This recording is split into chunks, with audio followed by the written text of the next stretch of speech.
당신의 인생은 당신이 만들어가고 있다. 시시각각 당신의 삶에 성공을 끌어들이는 사람도 쓰레기를 끌어들이는 사람도 당신이다. 지혜롭게 생각하고 말해야 한다. 이 세상에 자신을 피해자로 여기는 부자는 없다. 불평할 때 당신은 세상의 모든 나쁜 것을 빨아들이는 살아 숨쉬는 쓰레기 흡입기가 된다. 삶의 쓰레기에 초점을 맞추지 않고 쓰레기를 끌어들이지 않을 때 삶은 정말로 경이로워질 수 있다. 부정적인 에너지에는 전염성이 있다. 따라서 불평 많은 사람들과는 되도록 멀리 떨어지는 게 상책이다. 불평 많은 사람들 근처에는 절대 가지 말아야 한다는 것. 피치 못하게 옆에 있어야 한다면 강철 보호막을 펼쳐두어라. 자칫하면 그들에게 갈 쓰레기가 당신에게 튈 수도 있다. 피해자인 척하는 사람을 어떻게 알 수 있을까? 그들이 드러내는 특징 3가지를 보면 확실히 알 수 있다. 피해자인 척하는 사람들의 특징 1. 불평. 불평, 불만은 당신의 건강과 부자 되는 길에 가하는 최악의 행위이다. 정말 최악이다. 왜냐고? 당신이 집중하는 곳이 커지기 마련이다 라는 게 우주의 원칙이다. 불평할 때 당신은 어디에 집중하는가? 인생의 제대로 된 부분인가, 잘못된 부분인가? 분명히 잘못된 부분에 초점을 맞추고 있을 것이다.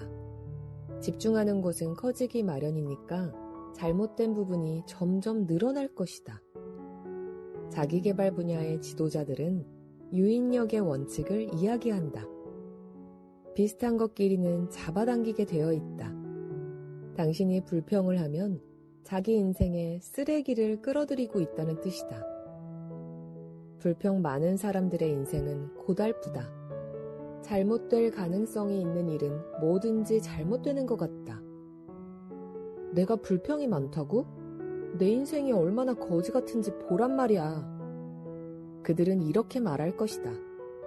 그들에게 당신이 해줄 수 있는 말을 알려주겠다. 아니에요. 당신이 불평만 하니까 인생이 그렇게 꼬이는 거예요. 입 다물고 내 옆에 얼씬도 하지 말아요. 여기에 또 하나 핵심이 있다. 불평 많은 사람들 근처에는 절대 가지 말아야 한다는 것. 피치 못하게 옆에 있어야 한다면 강철 보호막을 펼쳐두어라. 자칫하면 그들에게 갈 쓰레기가 당신에게 튈 수도 있다. 부정적인 에너지에는 전염성이 있다. 따라서 불평 많은 사람들과는 되도록 멀리 떨어지는 게 상책이다. 그런데 간혹 불평을 귀담아 들어주는 사람들이 있다. 왜 그럴까? 자기 차례가 돌아오길 기다리고 있는 것이다. 겨우 그 정도예요? 이번엔 내 얘기를 들어보세요. 불평할 때 당신은 세상의 모든 나쁜 것을 빨아들이는 살아 숨쉬는 쓰레기 흡입기가 된다. 삶의 쓰레기에 초점을 맞추지 않고 쓰레기를 끌어들이지 않을 때 삶은 정말로 경이로워질 수 있다. 피해자인 척하는 사람들의 특징 2. 합리화. 피해자인 척하는 사람들은 비난하지 않을 때는 자기 상황을 합리화하거나 정당화한다. 돈은 중요한 게 아니야. 이런 식의 말로. 여기서 하나 물어보자. 남편이나 아내에게, 남자친구나 여자친구에게, 동업자나 친구에게 넌 중요하지 않아 라고 말하면 당신의 곁에 어느 누가 오래 남아있을까? 아마도 남을 사람이 없을 것이다. 돈도 마찬가지다. 세미나를 진행하다 보면 나에게 다가와서 항상 이런 말을 하는 사람들이 있다. 돈이 그렇게 중요한 건 아니잖아요. 그럼 나는 그 사람의 눈을 똑바로 쳐다보며 물어본다. 무일푼이시군요. 그렇죠? 그들은 흔히 시선을 내리깔고 이런 식의 대답을 한다. 지금 경제적으로 좀 힘들긴 하지만 나는 곧바로 반박한다. 아니요, 지금만 그런 게 아니라 항상 그랬을 겁니다. 항상 무일푼이었거나 비슷했을 겁니다. 안 그래요? 이쯤에서 그들은 고개를 끄덕이며 자리로 돌아간다. 그제야 돈을 하찮게 여기는 생각이 자신의 삶에 얼마나 큰 파국을 몰고 왔는지 깨닫고는 배울 준비를 한다. 그들이 빈털터리인 건 당연하다. 중요하다고 생각하지도 않으면서 오토바이를 사겠는가? 그럴 리 없다. 중요하다고 생각하지도 않으면서 애완동물을 기르겠는가? 물론 아니다. 마찬가지로 돈을 중요하지 않은 것으로 생각하면 당연히 그것을 갖지 못한다. 친구들에게 이 방법을 써먹어보라. 돈은 중요하지 않다고 말하는 친구가 있다면 이마에 손을 얹고 마치 예언자처럼 시선을 들어 올리며 소리쳐라. 너 땡전 한 푼 없구나? 친구가 기겁을 하며 물을 것이다. 어떻게 알았어?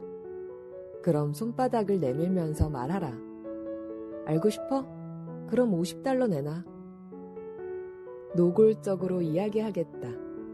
돈이 중요하지 않다고 말하는 사람은 돈이 없는 사람이다.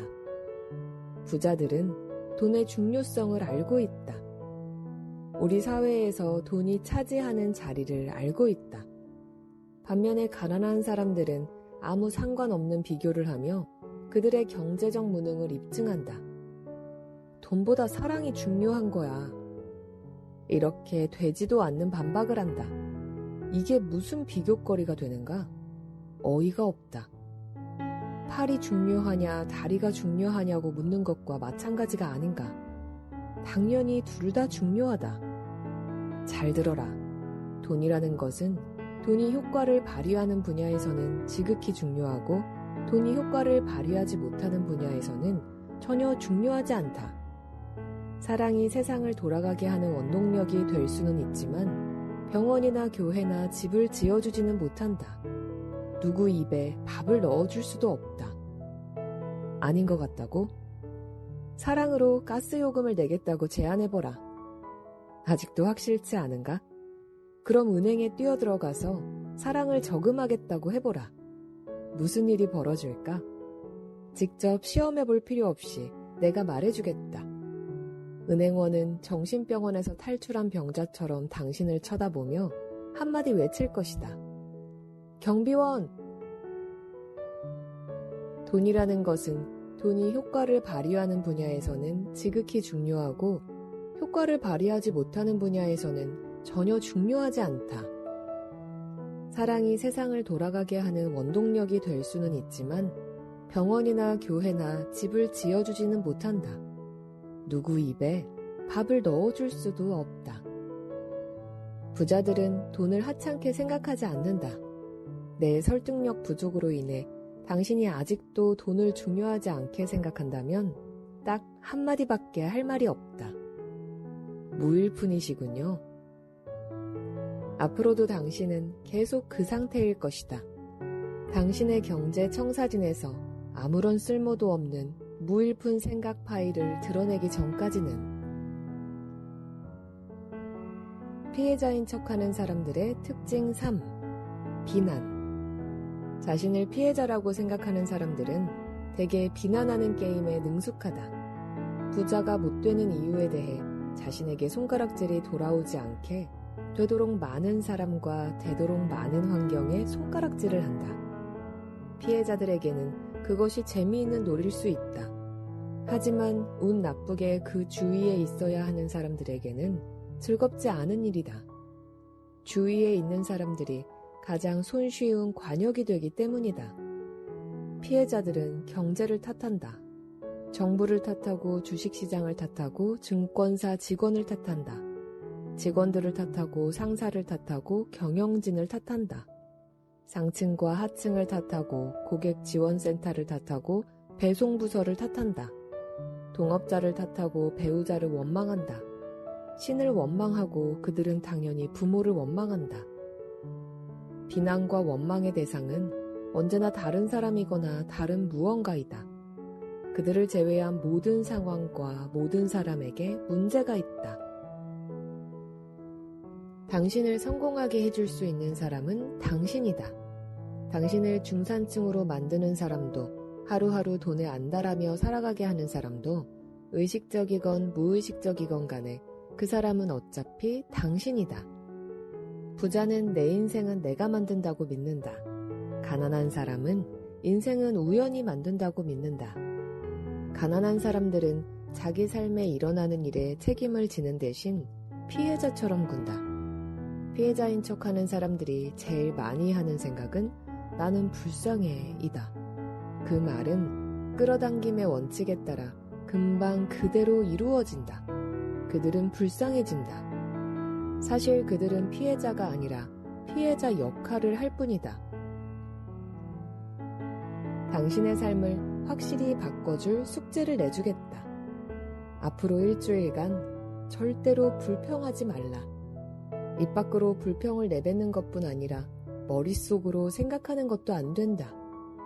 일주일 내내 지켜야 한다.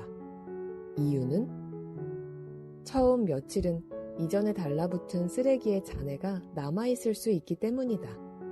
안타깝게도 쓰레기는 빛의 속도로 움직이지 않는다. 쓰레기의 속도로 움직인다. 따라서 깨끗이 청소하려면 시간이 좀 걸린다. 내가 지금까지 수천 명에게 이 숙제를 내주었는데 이 작은 훈련으로 인생이 바뀌었다는 사람들에게 파묻힐 뻔했다. 장담하는데 삶의 쓰레기에 초점을 맞추지 않고 쓰레기를 끌어들이지 않을 때 삶은 정말로 경이로워질 수 있다. 불평이 많은 편이었다면 지금 당장 성공을 끌어들이려 하지 말라. 중간에만 있어도 훌륭한 시작이다. 비난, 합리화, 불평은 진통제 같은 것이다. 스트레스를 완화시키는 약에 불과하다. 실패로 인한 스트레스를 줄여주는 것 뿐이다. 생각해보라. 실패하지 않은 사람이 어떤 식으로든 어떤 형태로든 비난하고 합리화하고 불평할 필요가 있을까? 당연히 그럴 이유가 없다. 지금부터 당신이 심하게 비난하고 합리화하고 불평하기 시작할 때마다 정신 똑바로 차리고 당장 그만두어라. 당신의 인생은 당신이 만들어가고 있다. 시시각각 당신의 삶에 성공을 끌어들이는 사람도 쓰레기를 끌어들이는 사람도 당신이다. 지혜롭게 생각하고 말해야 한다. 자, 세계 최고의 비밀을 하나 익혀두자. 준비됐나? 잘 읽어보라. 부자 피해자는 없다. 알아들었는가? 다시 말하겠다. 부자 피해자는 없다. 피해자처럼 구는 부자는 없다. 피해자처럼 구는 부자는 없다. 게다가 누가 그런 말을 들어주겠는가? 아이고, 내 요트에 흠집이 났어. 그럼 대개의 사람들은 이렇게 말할 것이다. 그게 나랑 무슨 상관이야? 이 세상에 자신을 피해자로 여기는 부자는 없다. 당신의 인생은 당신이 만들어가고 있다. 시시각각 당신의 삶에 성공을 끌어들이는 사람도 쓰레기를 끌어들이는 사람도 당신이다. 지혜롭게 생각하고 말해야 한다. 피해자인 척하는 데 따르는 보상이 있다. 피해자처럼 굴어서 얻는 게 뭘까? 그건 관심이다. 관심을 얻는 게 중요한가? 당연한 말씀이다. 어떤 형태로든 거의 모든 사람이 관심을 바란다. 그리고 그들이 관심을 먹고 사는 이유는 중대한 착각을 하고 있기 때문이다. 대부분이 이런 착각을 하는데 그들은 사랑과 관심을 혼동하고 있다. 끊임없이 관심을 원하는 사람은 진정한 행복과 성공을 누릴 수 없다. 이것은 틀림없는 사실이다. 다른 사람들의 관심을 끌어들이려다가 그들의 손에 휘둘리기 십상이라서 그렇다. 관심을 보여달라고 애원하는 입안의 사탕 같은 사람이 될 것이다. 남의 비위를 맞추기에 급급한 사람 말이다. 지나치게 관심을 얻으려다 보면 어리석은 짓을 하기 마련이고 그것이 바로 문제다. 사랑과 관심을 구분해야 하는 이유는 이 외에도 많다. 첫째, 더 성공할 수 있다. 둘째, 더 행복해질 수 있다. 셋째, 진정한 사랑을 찾을 수 있다. 사랑과 관심을 혼동하는 사람들은 진정한 의미의 사랑을 하지 않는다. 대부분은 자기 이기심으로 사랑한다. 상대가 나에게 해주는 것을 사랑하는 셈이다. 개인적인 필요에 의한 것일 뿐 그런 관계는 상대에게나 둘 다에게 바람직하지 않다. 사랑과 관심을 분리시키면 그 사람이 당신에게 해주는 일 때문이 아니라 상대방을 있는 그대로 사랑할 수 있다. 자, 피해자처럼 구는 부자는 이 세상에 없다. 관심을 얻으려고 피해자의 자리에 머물러 있는 사람들은 결코 부자가 될 수 없다. 이제 결정하라. 피해자가 되겠는가? 아니면 부자가 되겠는가? 둘 중 하나는 될 수 있지만 둘 다 될 수는 없다. 잘 들어보라. 당신이 남을 탓하고 합리화하고 불평할 때마다 어김없이 당신은 자신의 경제적인 목을 자르고 있다. 더 점잖고 부드러운 비유를 해달라고? 기대하지 말라. 나는 점잖고 부드러워지는데 관심이 없다. 당신이 자신에게 대체 무슨 짓을 저지르고 있는지 확실히 보여주고 싶을 뿐이다.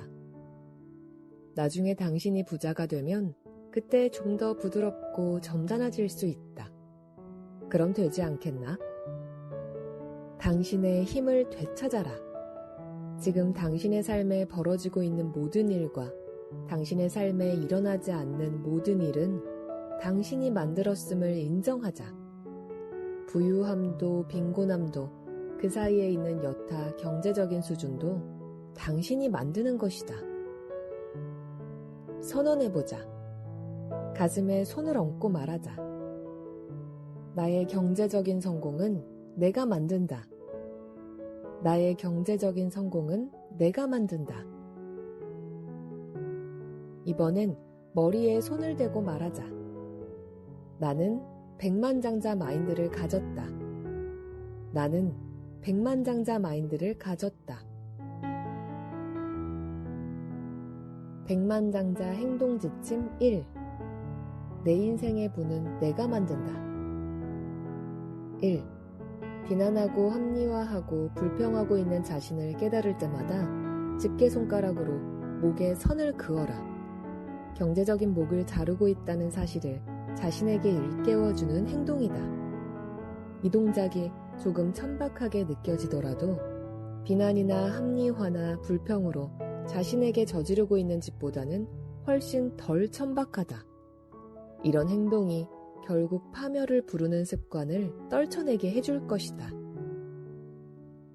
2. 보고를 하라. 하루를 마무리할 때 잘한 일 하나와 잘못한 일 하나를 적어라. 그 다음에 내가 어떻게 이런 상황을 만들었는가 생각해보라. 다른 사람이 관여된 일이면 이런 상황에 내가 어떤 역할을 했는가 자문해보고 그에 대한 대답을 써라.